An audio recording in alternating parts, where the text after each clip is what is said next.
तो सबसे पहले बात करेंगे पश्चिम बंगाल की, बात करेंगे गठबंधन की और पश्चिम बंगाल में खेला होबे की अपनी अपनी सियासत की। पश्चिम बंगाल में चुनाव की तारीख नजदीक आते ही सियासी पारा दिनों दिन गर्म होता जा रहा है। उधर चुनाव आयोग ने कुछ अधिकारियों का ट्रांसफर करके प्रशासनिक व्यवस्था को चुस्त दुरुस्त करने की कोशिश जारी रखी है। चुनावी हिंसा को काबू करने और राज्य में फ्री एंड फेयर चुनाव कराने का जो चुनाव आयोग का वादा है, उसको लेकर के आयोग ने बड़े फैसले लिए हैं। चुनाव से पहले राज्य चुनाव आयोग ने प्रदेश में बड़े पैमाने पर तबादला किया है। राज्य चुनाव आयोग ने आईएएस आईपीएस अधिकारियों सहित प्रभारी अधिकारियों और ब्लॉक विकास अधिकारियों यानी कि जो बीडीओज हैं उनके सहित 267 अधिकारियों का तबादला किया है। इन ट्रांसफर्स को लेकर टीएमसी नेता कल्याण बनर्जी ने फैसले को चुनौती देने के लिए कलकत्ता हाईकोर्ट का दरवाजा खटखटाया था, जिसे हाईकोर्ट ने रिजेक्ट कर दिया है, उसको खारिज कर दिया है। लेकिन बड़ा सवाल यह है कि चुनाव आयोग के हर फैसले को कोर्ट में चुनौती देकर टीएमसी आखिर क्या संदेश देने की कोशिश कर रही है। विधानसभा चुनाव के लिए कांग्रेस ने अपने उम्मीदवारों की पहली लिस्ट जारी कर सीएम ममता बनर्जी को चौंकाने के लिए मजबूर कर दिया है। मुख्यमंत्री ममता बनर्जी के खिलाफ भवानीपुर सीट पर प्रदीप प्रसाद को उतारकर कांग्रेस ने कड़ा मुकाबला पेश करने की कोशिश की है, जबकि पूर्व प्रदेश अध्यक्ष अधीर रंजन चौधरी खुद चुनावी मैदान में उतरकर पार्टी की वापसी की कोशिशों की कमान संभाल रहे हैं। पूर्व सांसद मौसम नूर मालतीपुर से चुनाव लड़ रही हैं। कांग्रेस राज्य की 294 विधानसभा सीटों पर अकेले चुनाव लड़ रही है।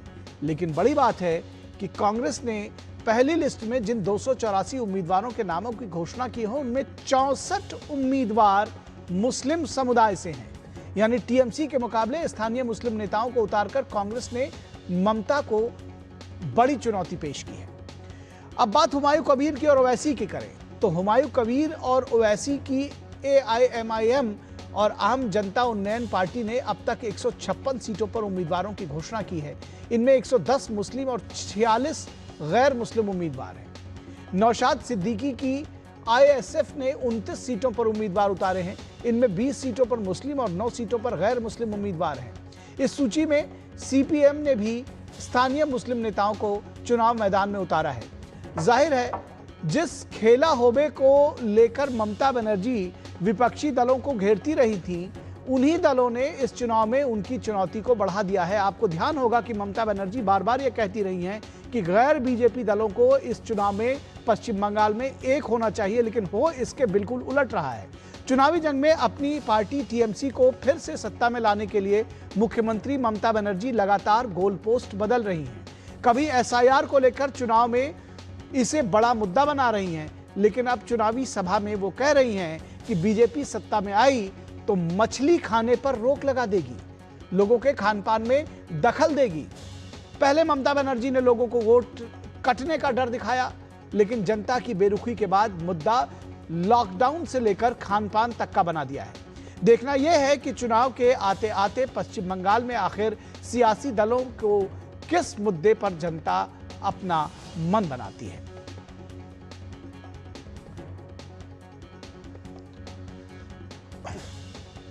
और टीएमसी नेता अभिषेक बनर्जी ने कहा है कि 2026 में टीएमसी बीजेपी और ज्ञानेश कुमार को हरा देगी।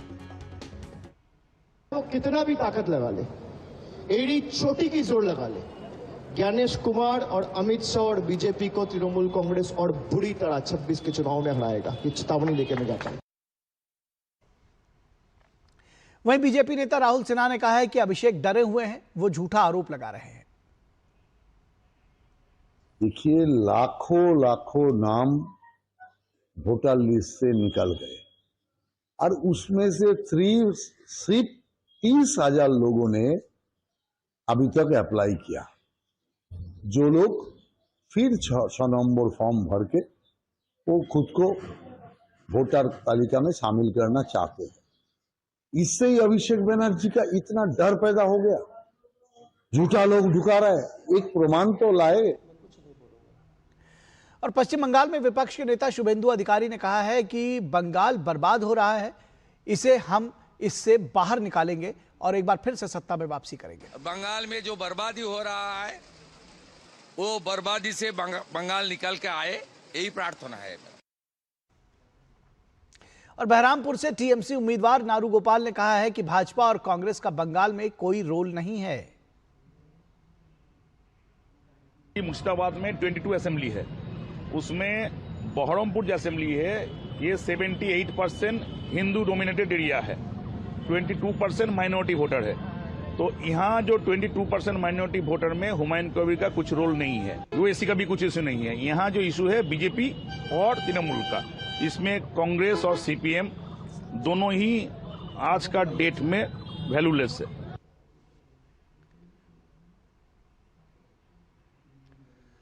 और इस पूरे मुद्दे पर बातचीत करने के लिए हमारे साथ खास मेहमान जुड़े हुए हैं, उनसे भी आपका परिचय कराते हैं। हमारे साथ हमारे संवाददाता भी जुड़े हुए हैं, वो भी हमारे साथ इस चर्चा में जुड़ेंगे और ग्राउंड जीरो की रिपोर्ट देंगे। आपसे मेहमानों से हम आपका परिचय करा दें। हमारे साथ इस पूरे मुद्दे पर बातचीत के लिए डॉक्टर निखिल प्रसून, जो कि बीजेपी के प्रवक्ता हैं, वो जुड़े हैं। हमारे साथ पॉलिटिकल एनालिस्ट हैं सोफिया खान, लेकिन टीएमसी के विचारों की समर्थक मानी जाती हैं, तो सोफिया खान टीएमसी का रुख रखेंगी। और विनोद मिश्रा हमारे सलाहकार संपादक भी जुड़ेंगे इस पूरी खबर पर बातचीत करने के लिए। सौरभ दत्ता हमारे साथ, हमारे संवाददाता, वो भी इस पूरे मुद्दे पर हमारे साथ जुड़ेंगे ग्राउंड जीरो की रिपोर्ट के साथ। सौरभ के पास चलेंगे। सबसे पहले सौरभ, क्या जानकारी आप हमको देंगे, किस तरह से ये जो एक के बाद एक, चाहे वो सीपीएम हो या फिर कांग्रेस ने सबसे बड़ा जिस तरह से, क्योंकि कांग्रेस और टीएमसी ये कहा जा रहा था कि भाई कम से कम जब राष्ट्रीय मुद्दों पर तो वो एक साथ खड़ी नजर आती है। ममता बनर्जी ने अपील भी की थी कि जितने भी गैर बीजेपी दल हैं वो एक साथ आए, लेकिन कांग्रेस ने तो अगर कहा जाए तो ममता बनर्जी के साथ ही खेला कर दिया।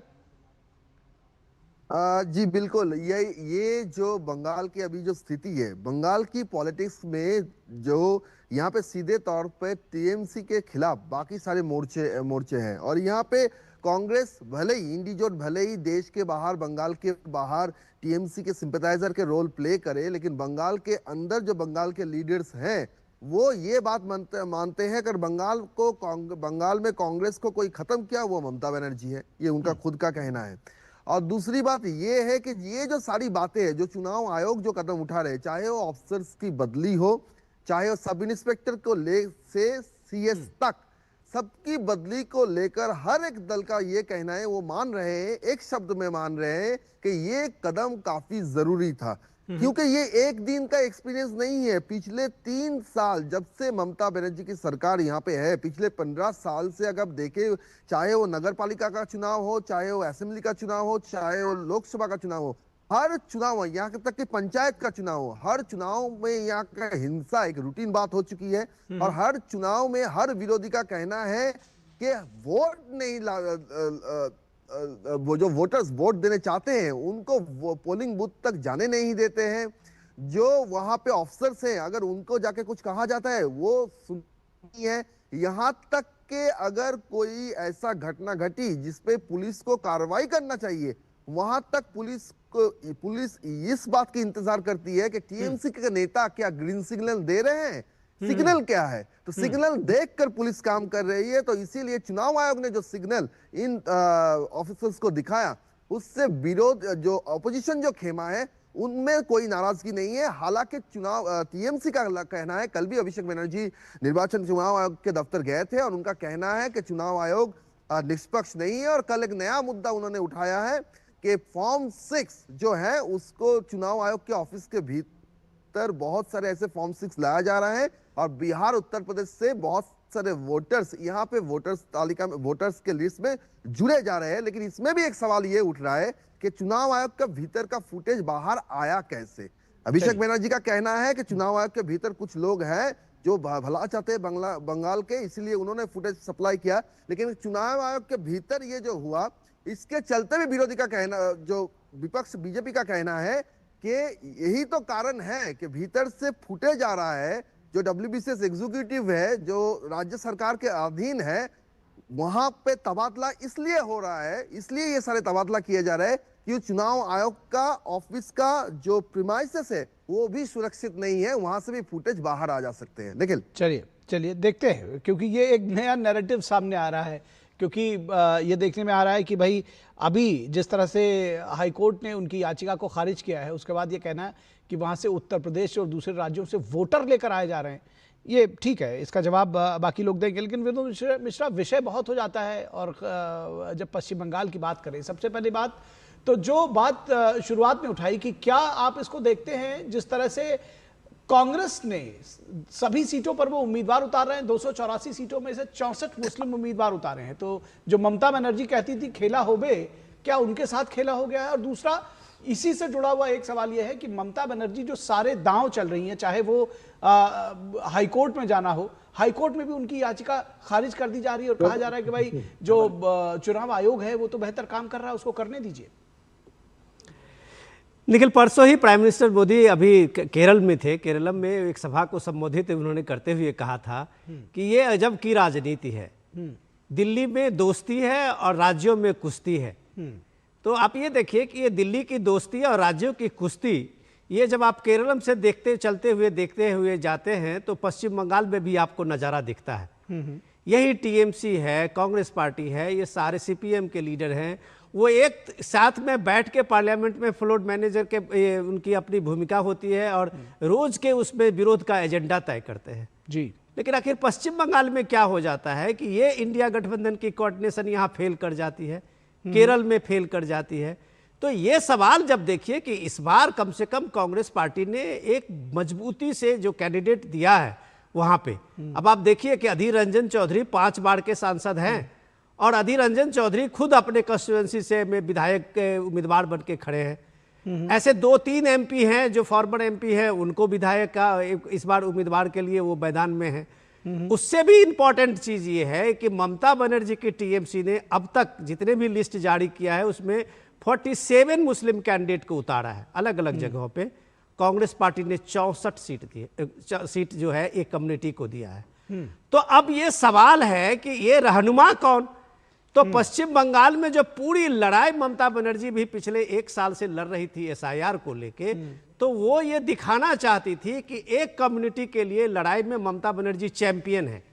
सुप्रीम कोर्ट की बात हो, वैसे चुनाव आयोग के हर फैसले को ममता बनर्जी ने चुनौती दिया है। ये जो बहुत मुश्किलें आप देख रहे हैं सामने में, उसका वजह एक ये भी है। तो वो हर फैसले को चुनौती दी है, तो उसमें मैसेज वही कम्युनिटी होता है कि हम उनकी लड़ाई को लड़ रहे हैं, उनका वोट कट जाएगा, उनको भगा दिया जाएगा, उनकी नागरिकता खत्म कर जाएगी। ये सारी चीजों को लेके ममता बनर्जी अब तक ये मुद्दा बना रहे हैं। अब वो हो सकता है कि मुद्दा बदल गया, अब मछली पे आ गई, लेकिन सवाल इंपॉर्टेंट ये है कि जिस तरह से कांग्रेस ने, ओवैसी और वहाँ के पार्टियों ने, जो लोकल पार्टी है हुमायूं कबीर की, इस पार्टी ने, वहाँ की जो दूसरी पार्टी है सो कॉल्ड सेकुलर पार्टी है वो, और सीपीएम ने जिस तरह से इनके एक वोट बैंक को एक तरह घेरने की कोशिश की है, ये आप जरूर कह सकते हैं कि कुछ खेला तो कर दिया है लोग। ठीक है, इस पर जवाब लेते हैं सोफिया खान अपना पक्ष रखेंगी। सोफिया खान, आपको लगता है कि कुछ खेला करने की कोशिश हुई है? और जिस तरह से सीपीएम या कांग्रेस ने, और खासतौर पर कांग्रेस ने जिस तरह से मुस्लिम उम्मीदवार उतारे हैं, क्या किसी तरह की चुनौती आप लोगों को लग रही है? या ये कम से कम जो एक ममता बनर्जी ने कहा था कि सभी गैर बीजेपी दलों को एक होना चाहिए, वो अपील नहीं सुनी हुई उनकी? नमस्कार, आदाब। सबसे पहले मैं जवाब देना चाहूंगी, ये जो मछली की बात उठी है, तो मछली ऐसा नहीं है कि ममता बनर्जी ने रातों रात सब स्वप्न आया और उन्होंने मछली की बात कही। चूंकि बिहार में इस तरीके का प्रतिबंध लगाया गया कि खुले में मांस मच्छी नहीं बेचा जाएगा या नहीं खरीदा जाएगा, तो उसको एक लेकर, चूंकि यहाँ पर पश्चिम बंगाल की जनता, बिहार में कब कहा गया मैडम कि खुले में मांस मछली नहीं बेचा जाएगा?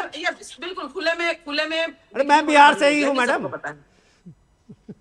खुले में बिक्री होना बंद है, छोटे व्यापारियों का धंधा बंद कर दिया गया, ये तो सबको पता है। तो उस चीज को रेफरेंस देके बोला गया है, क्योंकि बंगाल में अधिकतर लोग मांस मच्छी खाकर ही जीते हैं या जीवन यापन करते हैं। तो बहुत संभावना है कि अगर पश्चिम बंगाल में भाजपा आती है तो मछली इसी तरीके से वो प्रतिबंध लगा सकती है। हर वक्त ये लोग प्रतिबंध मैम, आप अपनी बात जारी रखिएगा। सोफिया खान जी, सोफिया खान जी अपनी बात आप जारी रखिएगा। सोफिया खान जी आप अपनी बात जारी रखिएगा, लेकिन चूंकि पॉइंट्स में एक एक करके आपने पहले ये मछली वाली बात उठा दी।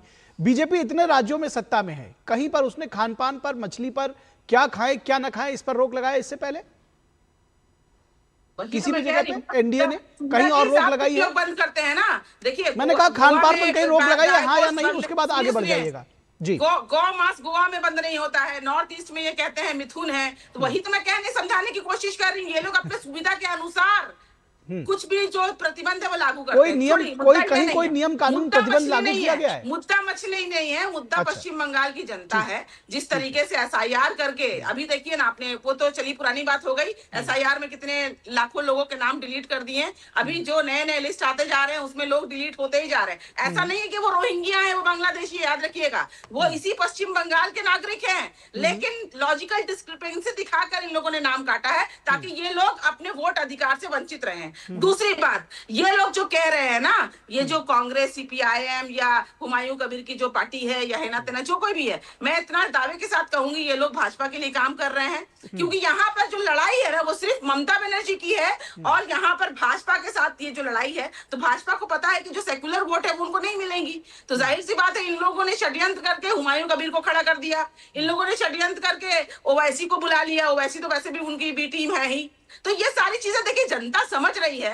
आप एसआईआर कीजिए, आप ईडी भेजिए, आप हुमायूं कबीर जैसे लोगों को खड़ा कर दीजिए, आप सारी एजेंसियों को उथल पुथल कर दीजिए, आप यकीन नहीं करेंगे, रातों रात यहाँ पर home secretary, chief secretary, DGP, DEM, सारे लोगों को बदल दिया गया। अभी कल ही जो है 184 अफसरों को तबादला कर दिया गया। अरे भाई इतना क्या डर है भाई ममता बनर्जी से, इतना जो भय है इनके मन में, ये जानते हैं ममता बनर्जी को हराना असंभव है। तो इन लोगों ने ताम धाम दंड भेद ठीक, हर एक बाकी हथकड़ी बाकी अपना आपकी लिया। बातों का फिर भी जवाब ये जो पश्चिम है बंगाल वो को पीस नहीं डॉक्टर पाएंगे। निखिल प्रसून देंगे। लेकिन दो बातें मैं आपको बताऊं कि एक तो ये चुनाव आयोग ने सिर्फ यहीं पर तबादला नहीं किया है, यहां पर कुछ बड़े पैमाने पर किया क्योंकि उनके पास शिकायतें ज्यादा हो सकती है, मैं उसको डिफेंड नहीं कर रहा हूं।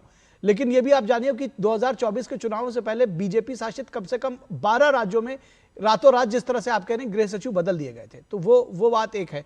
दूसरी बात मैं ये भी बताना चाहूंगा कि जो आपने कहा मांस मछली बिक्री की बात, कई राज्यों में, सिर्फ बिहार ही नहीं है, और भी कई राज्य हैं जहां पर खुले में मांस मछली बेचने पर रोक है। उसके अपने लॉजिक हैं, लाइसेंस धारक जो हैं उनको बेचने को कहा जाता है। ये कहा जाता है कि भाई संक्रमण फैलने के डर से, बीमारी फैलने के डर से एक व्यवस्था बनाई जाती है और जो दुकानें वहां पर किया जाता है।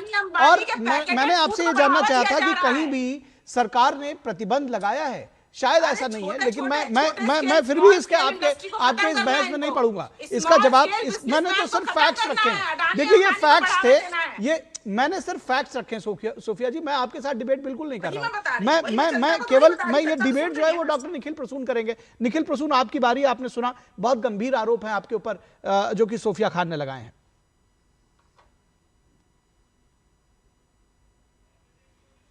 आप एक बार अपना ऑडियो चेक कर लें डॉक्टर निखिल प्रसून। म्यूट तो नहीं आपका एपरेटस? जी जी जी जी, आवाज आ रही, बोलिए। मैं पहले से ही कहता आ रहा हूं कि यह चुनाव जो है सो हमारे लिए एक सामान्य चुनाव नहीं है। वो भारत की और बंगाल की अस्मिता को बचाने का चुनाव है, बंगालियत को बचाने का चुनाव है। यह बदनीयती के खिलाफ बंगालियत को बचाने का चुनाव है। यह भय और भ्रष्टाचार के खिलाफ भरोसे का चुनाव है। इस चुनाव में हमारे लिए मुद्दा केवल बंगाल की जनता है। इसके साथ साथ भारत की जो अखंडता है, भारत की जो सुरक्षा है, वो भी अपने आप में इस चुनाव में मुद्दा बनते चले जा रही है। हमारे लिए यह महत्वपूर्ण है कि हम महिला सुरक्षा, जो कि 2023 में ही जो हमारा डेटा है कि 34,000 महिलाओं के खिलाफ अत्याचार किया गया। इसके अलावा आपने देखा कि किस तरह आरजी कर में हमारी एक डॉक्टर बहन के खिलाफ जो दुराचार किया गया उसका न्याय अभी तक नहीं मिला। आपने देखा कि आज यहाँ 30 लाख नौकरियां समाप्त हो गई और 40 लाख जो है सो पलायन करने के लिए विवश हैं यहाँ के जो युवा हैं।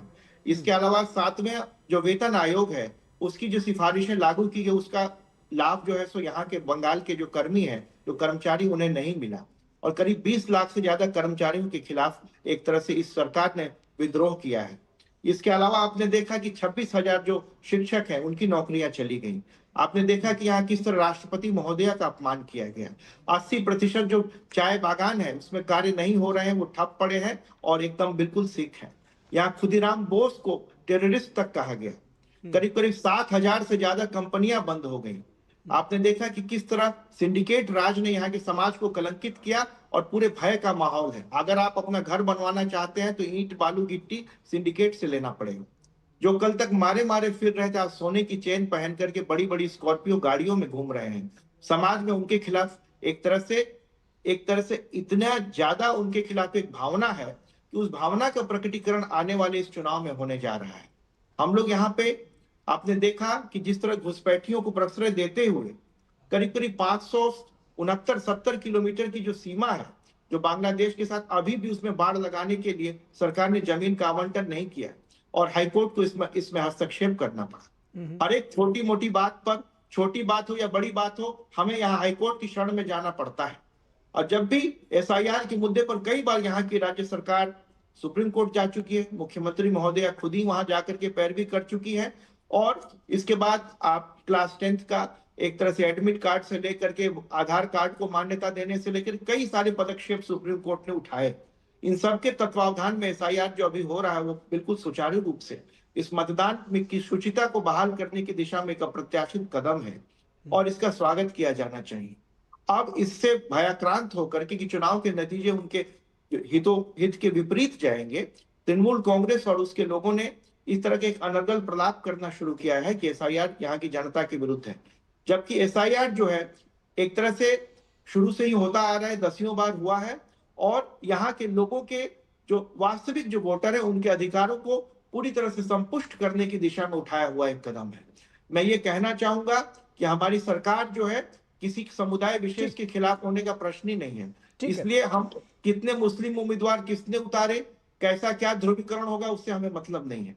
हम जनता का जो विवेक है उसमें भरोसा करते हैं और हम किसी भी तरह का इस ध्रुवीकरण राजनीति में न पड़े थे। हमारे खिलाफ हमेशा दुष्प्रचार होता है और हम बंगाल की जनता के विकास के प्रति प्रतिबद्ध है और प्रधानमंत्री मोदी के नेतृत्व में बंगाल में। ठीक है सर, आपका पॉइंट आ गया, आपका पॉइंट आ गया। डॉक्टर निखिल प्रसून, सोफिया खान और विनोद मिश्रा दोनों लोग कुछ कहना चाह रहे हैं, लेकिन मैं दोनों लोग से कहूंगा थोड़ा सा धैर्य रखिएगा, हमें एक ब्रेक पर जाना है और ब्रेक पर वापस आएंगे तो सोफिया खान आपका भी पक्ष जानेंगे और विनोद मिश्रा क्या इंटरवीन करना चाहते हैं ये भी जानेंगे। रुकेंगे ब्रेक के लिए, छोटे से ब्रेक के लिए।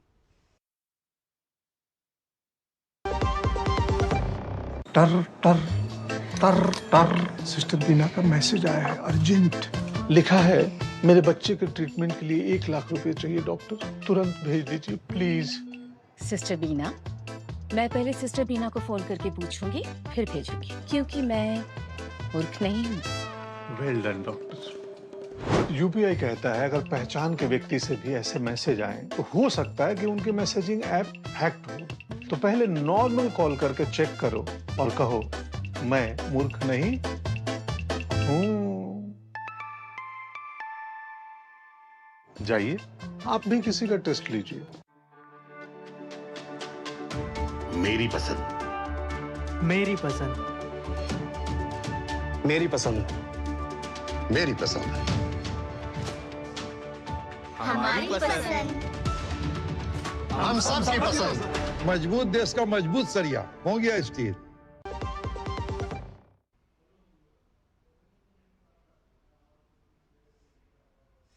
स्वागत है आपका। ब्रेक के बाद हम चर्चा कर रहे हैं पश्चिम बंगाल की सियासत पर और किस तरह से खेला होबे की सियासत जो है ये कहा जा रहा है कि ममता बनर्जी के ऊपर ही वापस भारी पड़ रही है, क्योंकि सीपीएम ही नहीं, कांग्रेस जो उसकी सहयोगी है इंडी गठबंधन में, वो भी अब उसके खिलाफ लगभग सभी जगहों से उम्मीदवार उतार रही है, यहां तक कि ममता बनर्जी को भवानीपुर में भी चैलेंज दे रही है।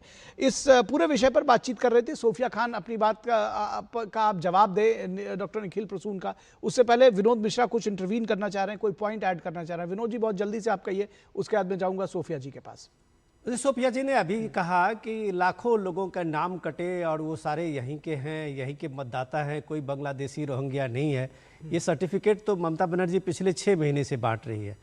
तो सोफिया जी ये बताइए कि अभी तक जो है बंगाल के एसआईआर के जो फाइनल लिस्ट के बाद 4 सप्लीमेंट्री लिस्ट भी आ गए, 74 लाख लोगों के नाम कटे हैं और महज 30,000 अभी तक जो है लोगों ने करेक्शन के लिए अपना आवेदन लगाया है, तो बाकी 73.5 लाख कहाँ चले गए? ये सारी चीज़ें कहने के साथ में ना थोड़ा सा तैयारी करके आइए अपने डेटा को लेके। टेलीविजन पे आके और कुछ भी बोल देना इलेक्शन कमीशन के खिलाफ में, ऐसा नहीं होता। ठीक है। दूसरी बात निखिल, बहुत सेंसिटिव चीज उन्होंने बात को ली है। पब्लिक ब्रॉडकास्टर पे बोलने के साथ में थोड़ा सा इस बात को रखिए। आप जो मांस मछली और फ्री की बात कर रहे थे कि उसको प्रतिबंध बीजेपी ने लगाया, और आप कह रहे थे कि गोमांस की जो है वो खान पान में क्यों नहीं अलाउ किया जाएगा। भारत का संविधान भी कभी पढ़ लीजिएगा। संविधान के आप उसमें देख लीजिए कि वहाँ संविधान में लिखित है गोमांस वर्जित है। ये लाखों करोड़ों लोगों के, हिंदुओं की भावना के साथ में जुड़ा हुआ है। और आप यहाँ पब्लिक डिस्कोर्स में और मीटिंग में ये बात की मांग करते हैं। ये टीएमसी की आप प्रतिनिधि बनती हैं, टीएमसी की नेता बनती है। थोड़ी सी मर्यादा रखिए इस चीज का, इस चीज का मर्यादा रखिए। ठीक है, इस चीज का मर्यादा रखिए, तब कभी भी आप इस तरह के डिस्कशन में आ पाइएगा। जवाब ले लेते। सवाल ये है कि ये बात जब आती है तब वो एक हाइजीन की बात होती है, लेकिन आप तो खुलेआम कह रही है कि इसकी इजाजत दिया जाए। क्यों दिया जाए भाई? ठीक है, ये जब आप किसी की भावना को ये करते हैं कि ये करोड़ों लोगों की, हिंदुओं की भावना से जुड़ी हुई है, तो क्या इसको आप पोस्टर लगा देंगे वहां पश्चिम बंगाल में क्योंकि आप वहां मेजोरिटी में आ गए?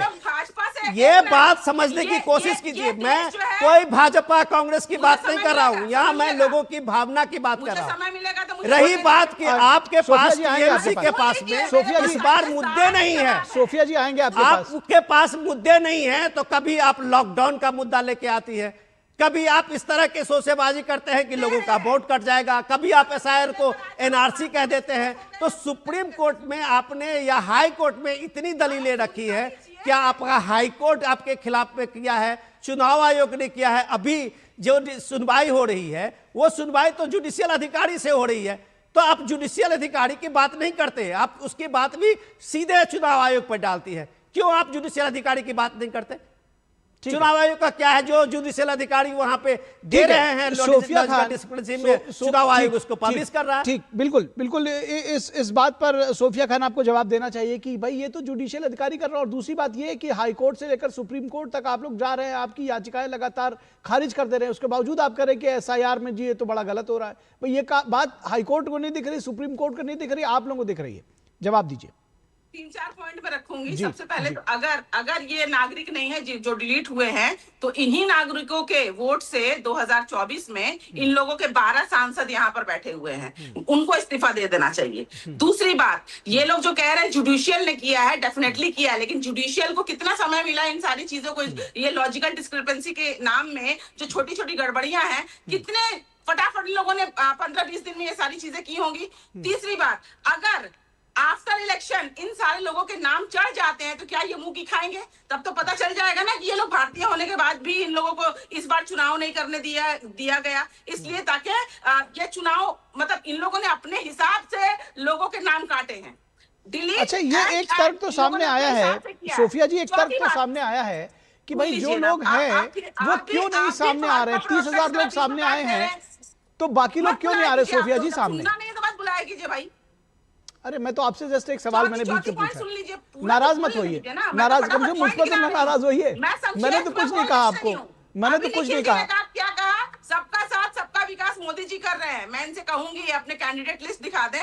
क्या पश्चिम बंगाल में 30% मुसलमानों को ये साइड में करके चल रहे हैं? मुसलमान एक भी कैंडिडेट नहीं है इनका, एक भी कैंडिडेट मुसलमान नहीं है। इसके बारे में पूछना चाहूंगी, क्या पश्चिम बंगाल के मुसलमान सक्षम नहीं है कि भाजपा से एक भी टिकट मिल सके? ये तो साफ दर्शा दिया इन लोगों को कि ये मुसलमान विरोधी पार्टी है। तो मुसलमान भी इसी देश के जनता है, इसी देश के नागरिक हैं, और ये जो ध्रुवीकरण करने की चेष्टा कर रही है भाजपा, ये जवाब ठीक है, जवाब ले लेते हैं। ठीक, जवाब ले लेते हैं, आपकी बात का जवाब ले लेते हैं। सोफिया खान की बात का जवाब डॉक्टर निखिल प्रसून देंगे। निखिल प्रसून, देखिए, क्वासी जुडिशियल प्रोसेस रहा है एसआईआर, जुडिशियल अधिकारियों ने निर्णय लिया है, जिसको आपत्ति वो अभी भी फॉर्म 6 में जा सकता है, ट्राइब्यूनल है वहां जा सकता है। तो काफी सारे ऐसे एवेन्यूज हैं और अभी तक बाकी लोग कहाँ हैं। दूसरी बात ये है कि इन्होंने कहा कि मुस्लिम उम्मीदवारों की घोषणा नहीं की भारतीय जनता पार्टी में। हम उस तरह नहीं देखते हैं, हमारे लिए ये लोग बंगाली हैं, भारतवासी हैं। और आपने अभी तक मुसलमानों का क्या भला कर दिया? आमता में देखिए, आमता में वो जो अनीस जो है अभी तक वो गिरा, उसको पुलिस वालों ने एक तरह से छत से नीचे गिरा दिया, अभी तक उसे न्याय नहीं मिला। आपने देखा कि इतनी सारी महिलाओं के साथ दुराचार हुआ, किसी को न्याय नहीं मिला। आपने रामपुर हाट की घटना देखी, रामपुर हाट में उन्हीं मुसलमानों के घरों को जलाकर उन्हें जिंदा जला दिया गया, आज तक उन्हें ठीक से न्याय नहीं मिला। तो मुसलमानों के खिलाफ जो अत्याचार है वो तो अब सीमित हुआ है पश्चिम बंगाल में। अब मुसलमानों का उनसे मोहभंग होने जा रहा है और एक बहुत बड़ी संख्या में मुसलमान भी भारतीय जनता पार्टी के साथ आ रहे हैं। फेस वैल्यू पे दिखता नहीं है, लेकिन मैं चिकित्सक हूं, हजारों मुसलमानों से मेरी डे टू डे बातचीत होती है, अब उन्हें बरगलाया नहीं जा सकता है। फिर से वो मुख्य धारा में, क्यों बंगाल का सबसे बड़ा जो दुर्भाग्य रहा वो ये रहा कि पिछले 50 सालों से ये राष्ट्र की मुख्य धारा से कटे रहे। पहले वामपंथी थे, अब तृणमूल आ गए, उससे पहले जो थे वो कांग्रेस थे। तो इसी तरह इसलिए विकास की धारा से कटे रहने की वजह से यहाँ गरीबी बढ़ी, यहाँ बेरोजगारी बढ़ी, पलायन बढ़ा, इंडस्ट्रियलाइजेशन समाप्त हो गया। और इस बार जनता पूरी तरह तैयार है कि बंगाल को विकसित बंगाल के रास्ते पर ले चलेगी आदरणीय मोदी जी के नेतृत्व। ठीक है। मैं चाहूंगा कि सौरभ दत्ता आपसे चलते चलते ये चाहूंगा कि जिस तरह से कल्याण बनर्जी की ये जो याचिका थी, कल्याण बनर्जी ने जो दाखिल कराई थी दरअसल, उसको जो खारिज किया है पब्लिक में, क्या उसको लेकर के आपसे जानना चाहूंगा। आप लोग ग्राउंड पर रिपोर्टिंग करते हैं, किस तरह का फीडबैक लोगों का मिल रहा है, क्या असर इसका दिख रहा है पब्लिक में, क्या रिएक्शन इसको लेकर? बहुत संक्षेप में रखिएगा सौरभ। ट्रांसफर्स की बात अगर आप करें तो पब्लिक में शुरू से ही इसको लेकर पब्लिक में कोई मुद्दा नहीं था। पब्लिक के अंदर इसके खिलाफ कोई कुछ क्वेश्चन नहीं था, क्योंकि पब्लिक जो है, अगर आप टीएमसी के खेमे के बाहर के लोग जो मानेंगे और आम पब्लिक को भी मानेंगे, उनका साफ ये कहना था कि ये सही किया है। आप सोशल मीडिया पे देख लीजिए, आप आमतौर पे बंगाल के हर नुक्कड़ हर चौराहे पे देख लीजिए, आप बात कर लीजिए, तो आपको यही फीडबैक मिलेगा कि इन सब तबादलों को लेकर, क्योंकि पब्लिक भी यहाँ के बंगाल की पब्लिक भी हिंसा की शिकार हुई है। बहुत सारे ऐसे बंगाली भद्र लोग हैं, सज्जन भद्र लोग हैं जो वोट देने नहीं जाते हैं ये हिंसा की घटना के लिए, जो घर से नहीं निकलते। इसीलिए बंगाल में ये जो इमारतें हैं, जो मल्टी स्टोरेज बिल्डिंग है, वहां पे बूथ करने के लिए भी काफी सारे एप्लीकेशंस गए हैं। वो लोग चाहते हैं कि यहाँ पे बूथ हो। ठीक है। और पिछले एक चुनाव में तो उल्टारंगा में एक आवासन के भीतर टीएमसी के नेता ऑटो लेकर चले गए थे, 100 ऑटो लेकर घुस गए थे। और उसमें बहुमंजिला इमारतों में ताला लगाने के लिए, बूथ से बाहर वो ताला लगाने की भी बात सामने आई थी इस बार, उसको भी देख रहा है चुनाव आयोग। बहुत शुक्रिया इस तमाम बातचीत के लिए सौरभ आपका, विनोद मिश्रा जी आपका, सोफिया खान आपका, डॉक्टर निखिल प्रसून आपका, बहुत शुक्रिया। तो बात करेंगे